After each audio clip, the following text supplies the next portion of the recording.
Good afternoon, our beloved teacher, Coach Jude Martinez, and to my dearest classmates. My name is Nashina Charayut, and my role in this video presentation is to present the task given by our coach together with my teammates. We have 4 tasks to discuss, which are identify the different theories, describe each learning principles, explain each learning principles as observed through reflecting on personal experiences, and the last one is give examples each of the learning principles as applied in the classroom settings or real-life situation. So, before we start the video presentation, let me first introduce my teammates using the Total Portal Pedplan. Theory and psychosexual theory. Psychoanalytic theory, the idea of psychoanalysis, German psychoanalyst, first began to receive serious attention under Sigmund Freud, who formulated his own theory of psychoanalysis in Vienna in the 1890s. Freud was a neurologist trying to find an effective treatment for patients with neurotic or hysterical symptoms. Psychosexual theory. According to Freud, children's pleasure-seeking urges are forced on a different area of the body, called an erogenous zone, at each of the stages of development: oral, anal, phallic, latency, and genital. Cognitive development has its own origins in the work of Jean Piaget, who revolutionized the study of development through careful case studies of his own children, and erected a theoretical edifice that endures to this day in many areas of developmental psychology. Psychosocial theory. The theory explains changes in self-understanding, social relationships, and one's relationship to society from infancy to later life. Erik Erikson is the primary theorist identified with development of psychosocial theory. Social cultural theory grew from the work of seminal psychologist Lev Vygotsky, who believed that parents, caregivers, peers, and the culture at large were responsible for developing higher order functions. According to Vygotsky, children are born with basic biological constraints on their minds. Ecological theory. Von Brenner maintained that these laboratory features of research are not characteristics of environment that children actually live and develop. He proposed the ecological theory based on these dynamic interactions that the environments have on the developing Classical child. conditioning. I choose dog for our subject, and the bell is for our neutral stimulus, and then our. The first ring of the bell, the subject is no respond, and the second ring of the bell, the subject no effect. To the repeatedly ring of the bell, there is no response. If we try to add water on the food, our subject is salivate because it's natural and it's innate in no food, not conditioned. These stimulus are called unconditional stimulus and unconditional.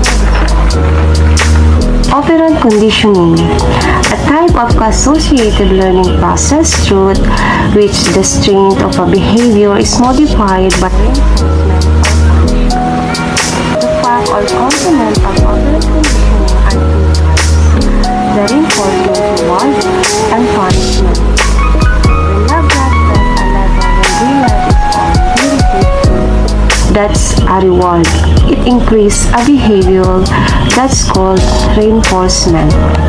When the lab rat presses the lever when red light is on, he receives a mild electrical shock and it produces a decrease in behavior that's called punishment. Multiple intelligence theory designs the human ability to discriminate among living things, plants, animals, sensitivity to other features of the natural world cloud configurations. This ability was clearly of value, its own evolutionary, but as a hunter, gatherers, and farmers. The fact is, a person who was born naturally intelligent, they had loved the plant and has ability to grow the plant. As a person who born in intelligent, they are the person who are loving like to watch. They love to rest under the tree because of fresh air. Logical mathematical intelligence, the ability is to calculate quantity, consider proportion, precision, and hypothesis, and carry out complete mathematical operations. The fact is, a person who has intelligence, they are relationships and connections, especially in abstract and symbolic law of learning. Law of readiness, the degree of preparedness and eagerness to learn. The fact is, the learning can only take place when a student ready to learn. When the student feel ready to learn, they learn more effectively. Law of exercise, things are most often repeated, are best remembered. The fact is, example, here is Christmas party. These are things are one most often repeated but are best to remember. Law of effect, which state that any behavior that is followed by pleasant consequences is likely to be repeated. The fact is, if the student know or understand the discussion of his teacher during class, discussion there will be class interaction in the room. The student participated. Well, if the class discussion is clearly understood, discussed by the teacher or explained by the teacher. Psychoanalytic theory say that our childhood experience and unconscious desire influence behavior, so this is a key word for this theory, unconscious. So our personalities have memories, belief, argue, drives, and instinct that we are not always aware of, and that make up this unconscious and major driving for behind Freud instinctual theory is the concept of libido, and you may but will go over it in terms of this theory. So libido is a natural energy source that fuels the mechanism of the mind, and when his libidinal energy is stuck or fixated at various stages of psychosexual development, so when this fixation occurs at this psychosexual development and stage, conflict can occur that have lifelong effects.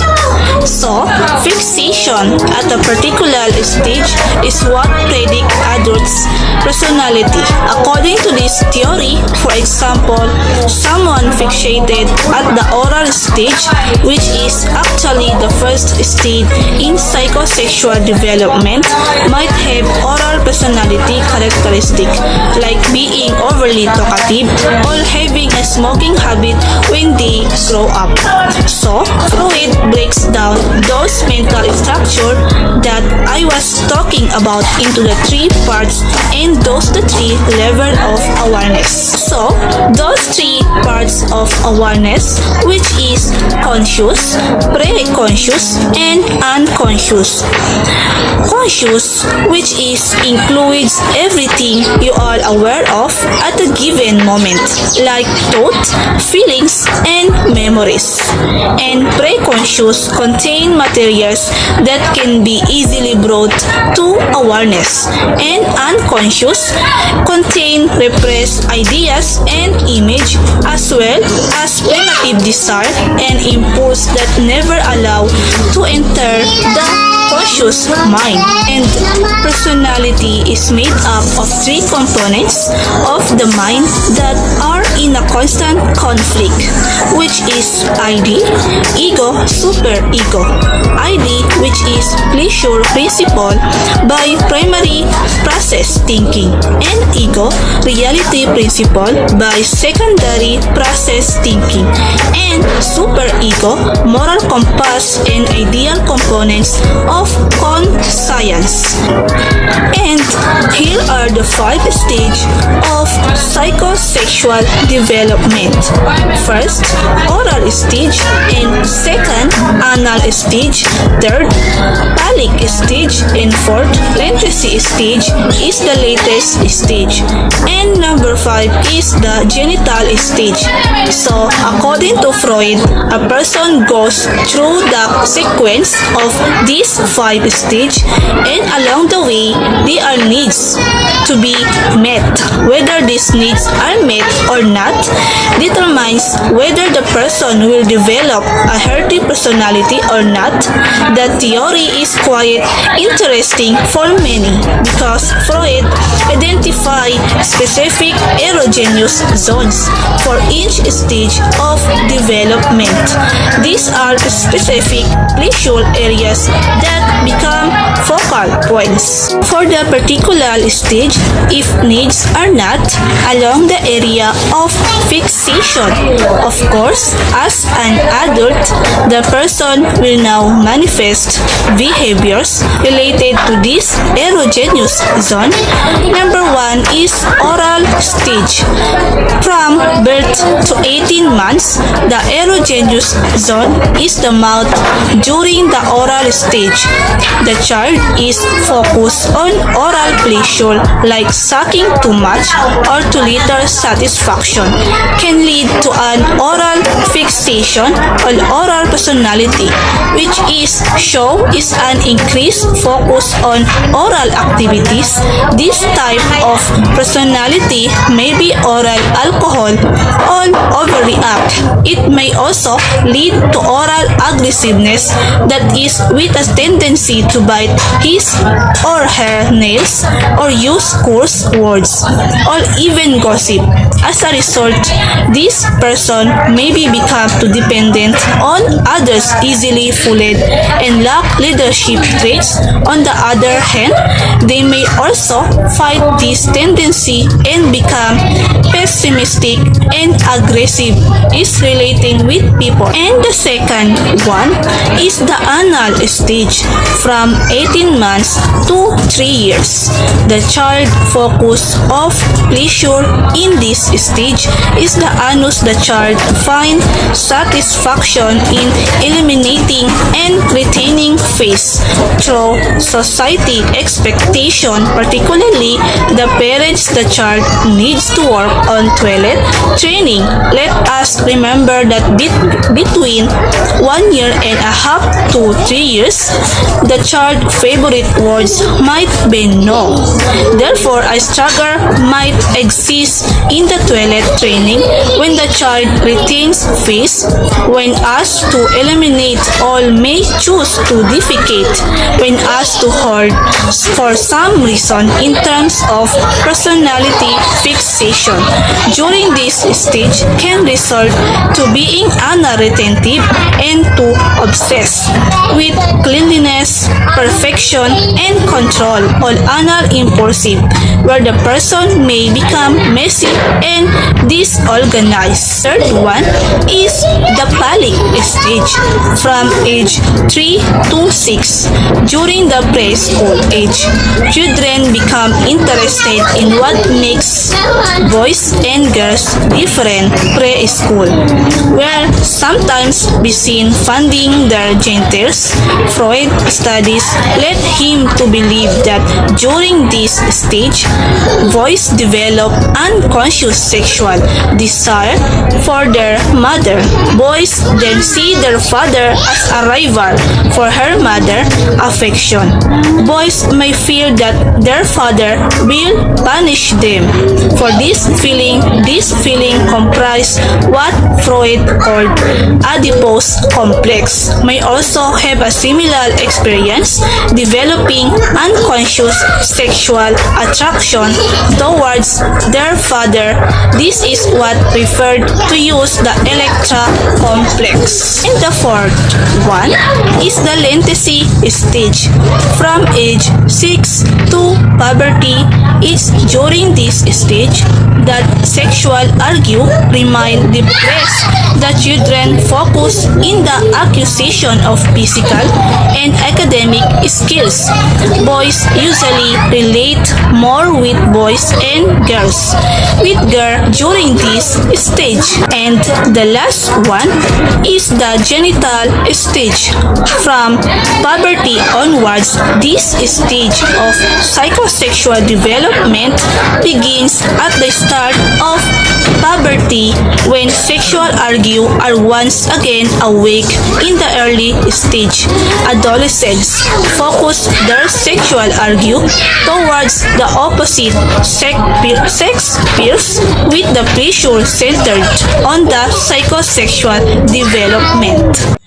Erikson theory is based on how personality is developed through stage in life. Their major elements that make up Erikson theory include ego, identity, ego strength, and conflict.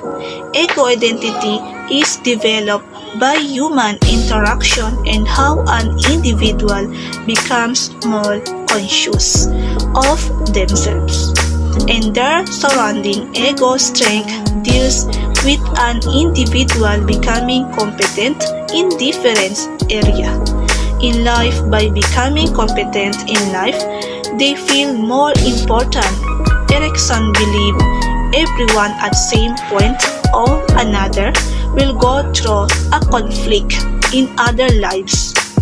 Is high, the potential for failure is equally as high. Here is a diagram briefly explaining each stage. It shows the age group and what conflict counters in each stage, which they have a completely different conflict. As the arrows show, each stage increase in the complexity stage of one. Erikson psychosocial theory deals with the age between birth and a year and a 9.5. During this stage, the major conflict is a trust versus mistrust. At this stage, the child is completely dependent on their caregiver. The child learns trust to be being given the necessary means to both live physically and emotionally. Stage 2 of Erikson psychosocial theory deals with the children aged 1.5. To their the major conflict during this stage is autonomy versus shame. This stage children are becoming more independent and learning things on their own. Even it is a parent's reaction for their children's action that develop this part of the natalists.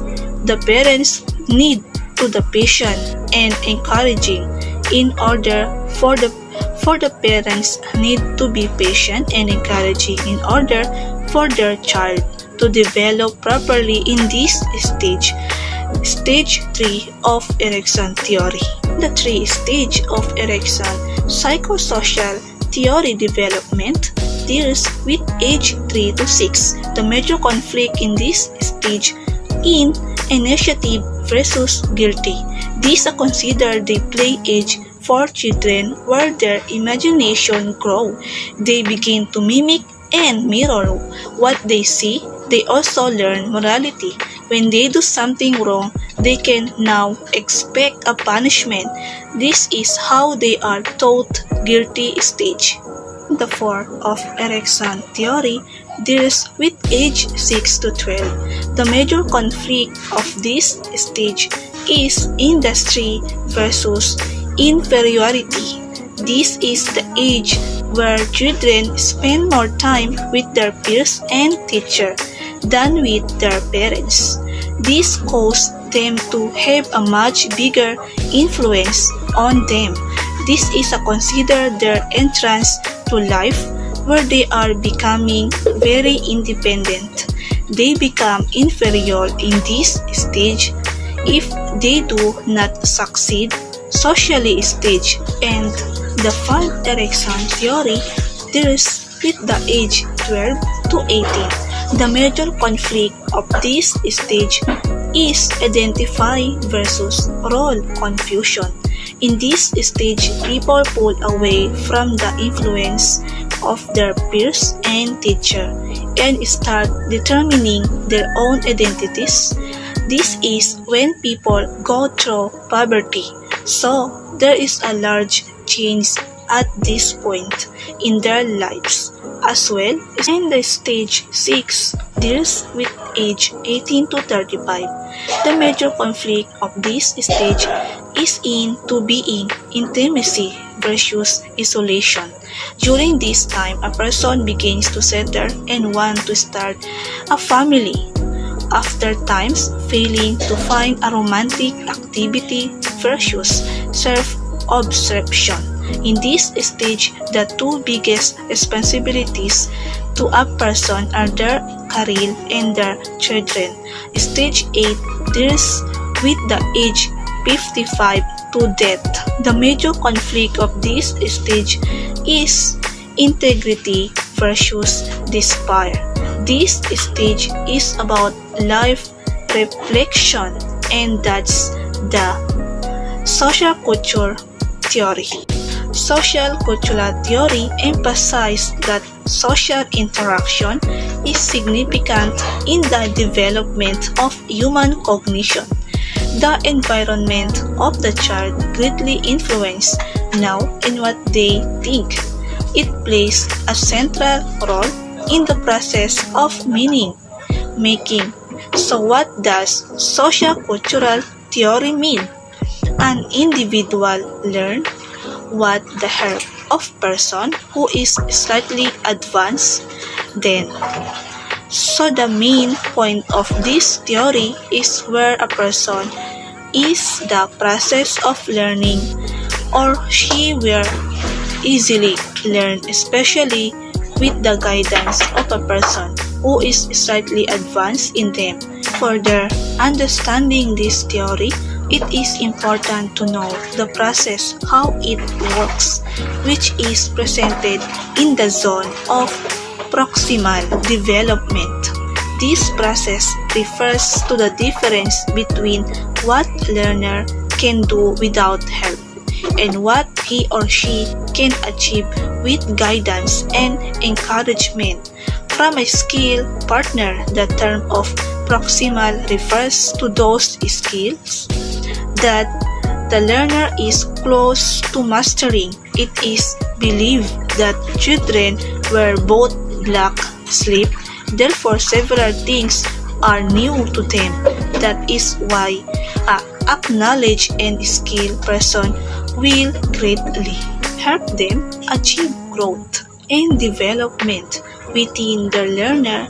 So now let's proceed to the MKO, or the more knowledge others. More knowledgeable others are in the ones who have a higher level of knowledge than the learner. This could be the teacher, the parents, and caregiver, and even these all he peers who are expert or have a better understanding or experience in a particular task or concept. So the role is support and guide the learner where he or she in the process of learning.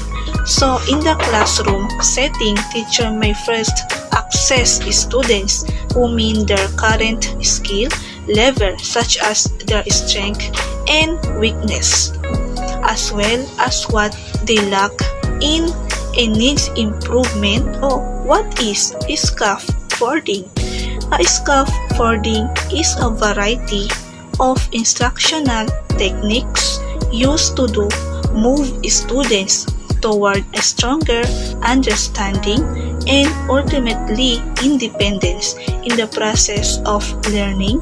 So this could be the supportive person and or activities that will serve as guide for enhancing and modifying the knowledge of the learner or the base knowledge of the learner. So, to further importance of this theory, children will be able to learn and produce collaborative ideas throughout unique difference from individuals they will interact with.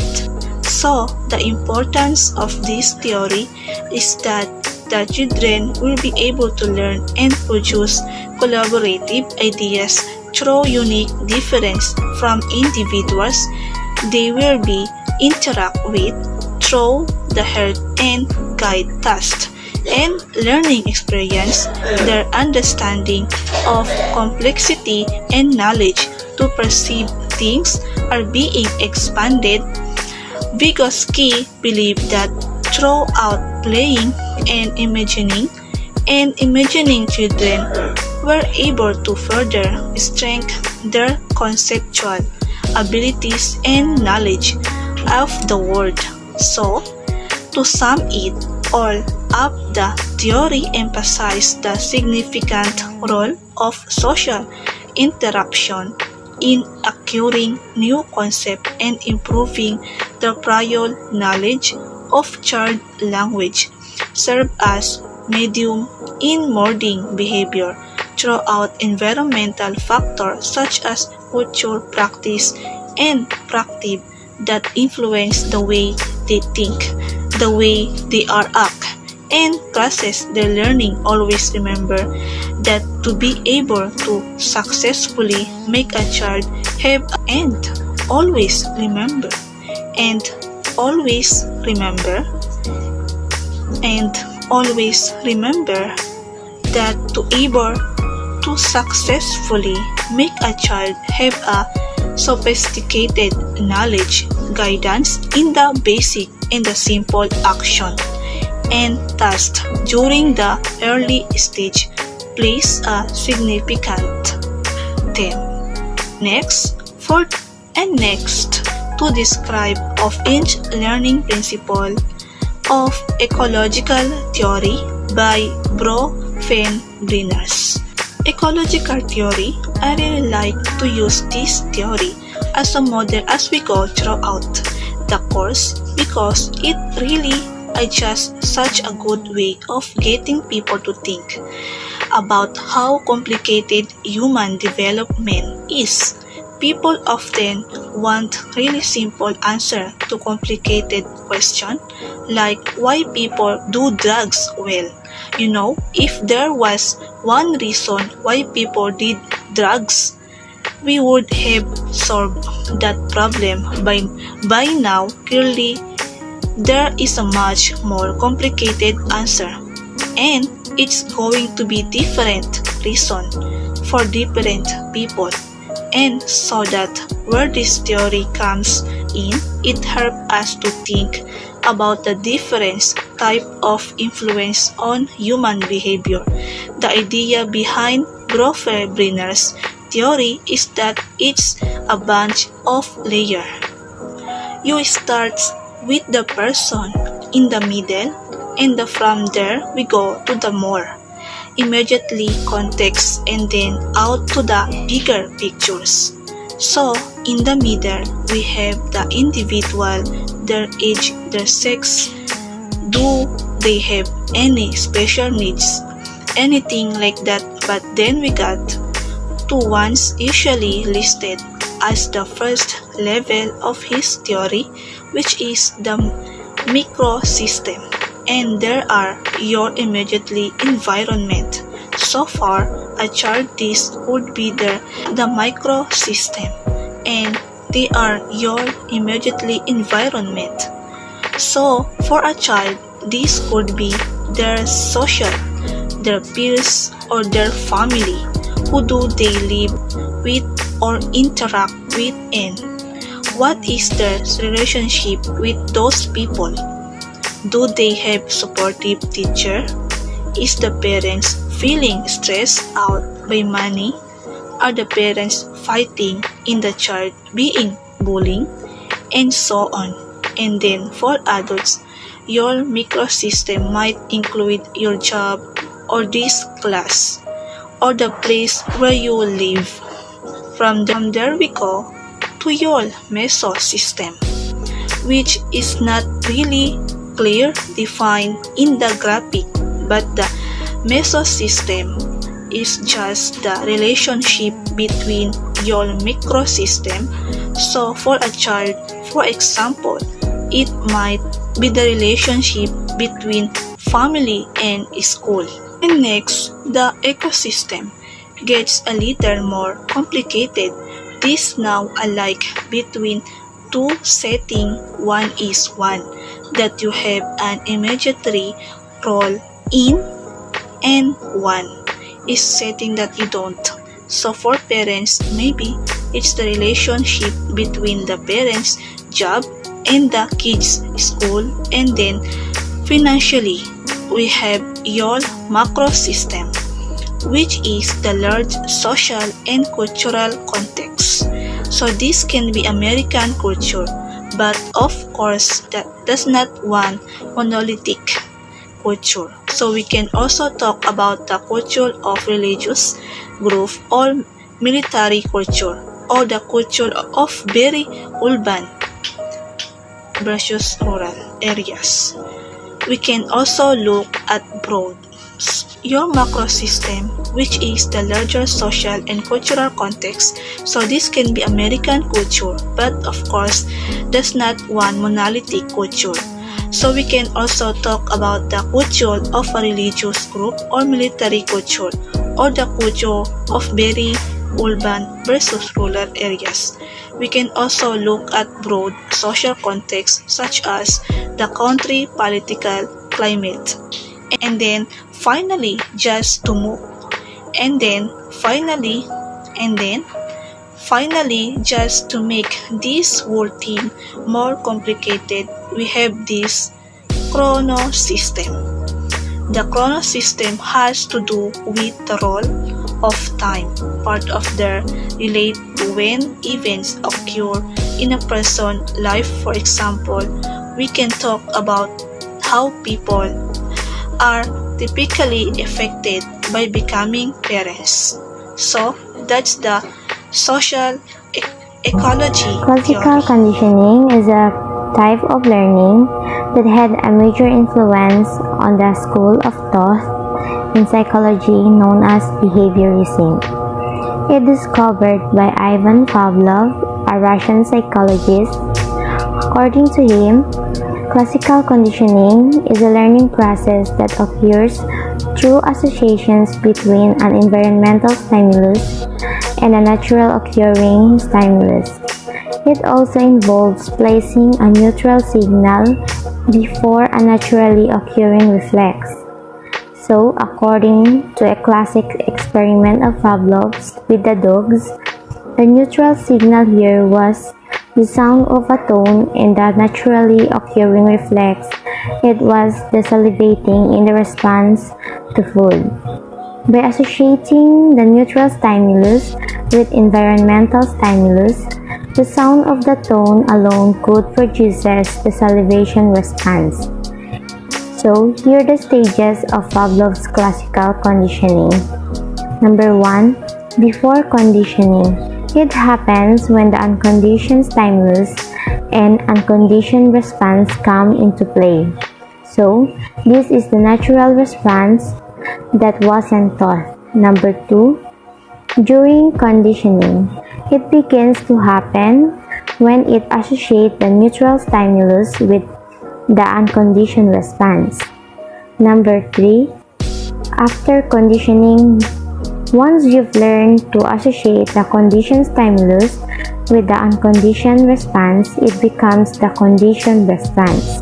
Operant conditioning, it also known as instrumental conditioning, is a method of learning normally attributed to B.F. Skinner, where the consequences of a response determine the probability of it being repeated.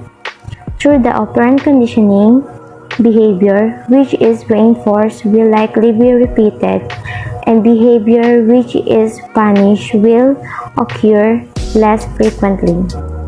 Reinforcement is the key element in Skinner's theory, because a reinforcer is anything that strengthens the desired response.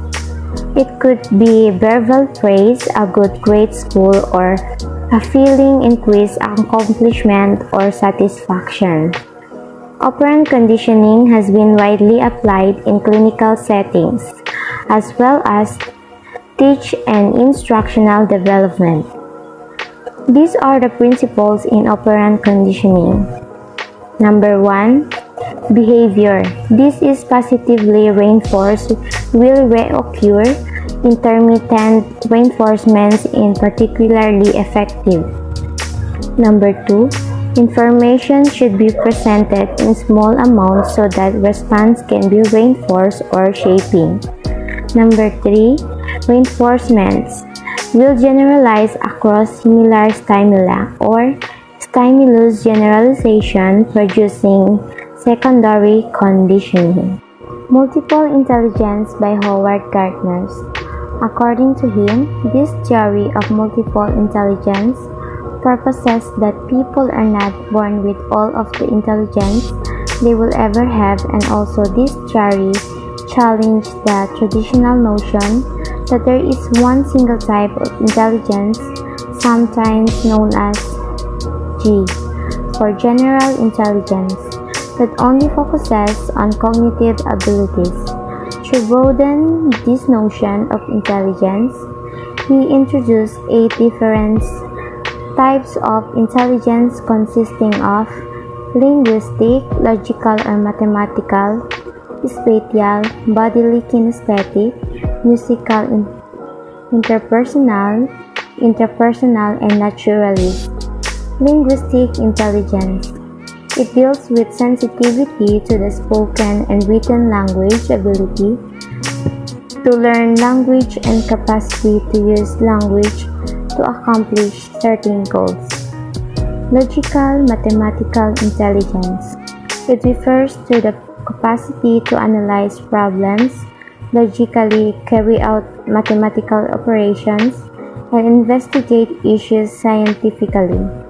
Spatial intelligence features the potential to recognize and manipulate the patterns of wide space as well as the pattern of more confined areas, such as those of importance to sculptors, surgeons, chess players, graphic artists, or architects. Bodily kinesthetics is the potential of using one's whole body or parts of the body to solve problems or to fashion products. Musical intelligence. It refers to the skill in the performance, composition, and appreciation of musical patterns. Interpersonal intelligence, or people smart, the capacity to understand the intentions, motivations, and desire of other people, and consequently to work effectively with others. Interpersonal intelligence, the capacity to understand oneself, to have an effective working model of oneself, including own desires, fears, and capacity, and to use such information effectively in regulating one's own life. Naturalist intelligence. It involves expertise in the recognition and classification of the numerous species, the flora and fauna of his or her environment. The most important educational implication from the theory of multiple intelligence can be summed up through individuation and pluralization. Metacognitive theory by John Flavel.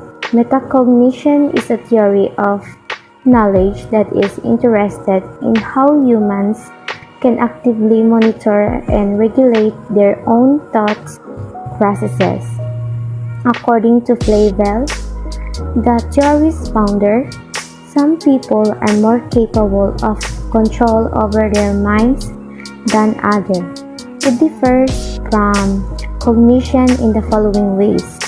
Cognition or thinking skills such as the skills we develop to store or remember and retrieve or recall information in our minds. Metacognition is the ability to control our own cognition. Example, the capacity to reflect on which cognitive skills we use to succeeding a given task. Metacognition means thinking about thinking. This concept was created by John Flavel in the 1970s. It includes all the process involved in regulating how we think. Metacognitive strategies are useful to help us study smarter and achieve self-control. In 1971, Flavel proposes the term metamemory to explain thinking about how we store and recall information. This term was later changed to metacognitive in 1976. Metacognitive skill development in childhood. Flavel discussed the importance of regulation of cognition and identifies 3 stages of meta-skill development. In 1979, 4 classes of metacognition. Flavel proposed 4 classes or types. Thinking about thinking in order to explain that theory. The metacognitive theory has been widely used by educators and psychologists to help people gain control over how they think and act, particularly in regards to learning. By applying meta-thinking strategies in education, learners can be more aware of their own control over their success at tasks. Lastly, laws of learning by Thorndike. According to Edward Thorndike, he developed the first 3 laws of learning: the readiness, exercise, and effect. He said also the law of effect means that any behavior that is followed by pleasant consequences is likely to be avoided. Thorndike laws of learning and its educational implications. Law of readiness. The first primary law of learning, according to him, the law of readiness or the law of action tendency, which means that learnings take place when an action tendency is aroused through preparatory adjustment, set, or attitude. Readiness means preparation of action. If one is not prepared to learn, learning cannot be automatically installed in him. Law of exercise is the second law of learning, which means that drill or practice helps in increasing efficiency and durability of learning. According to him, the connection are strengthened with trial or practice, the connection are weakened when trial or practice is discontinued. And also this law of exercise understood as the law of use and disuse, in which cases connection or bond made in the brain cortex are weakened or loosened. Law of effects. The third law of learning, according to him, this law is the trial or steps leading to satisfaction stamped in the bond or connection. Satisfying states lead to consolidation and strengthening of the connection, when as dissatisfaction, annoyance, or pain leads to the weakening or stamping out of the connection. In fact, this law signifies that if the response satisfies the subject, they are learned and selected, while those are not satisfying are eliminated. Thorndike also refers to 5 subordinate laws which further help to explain the learning process. These are the law of multiple response set or attitude, prepotency of elements, response by analogy, and associative shifting.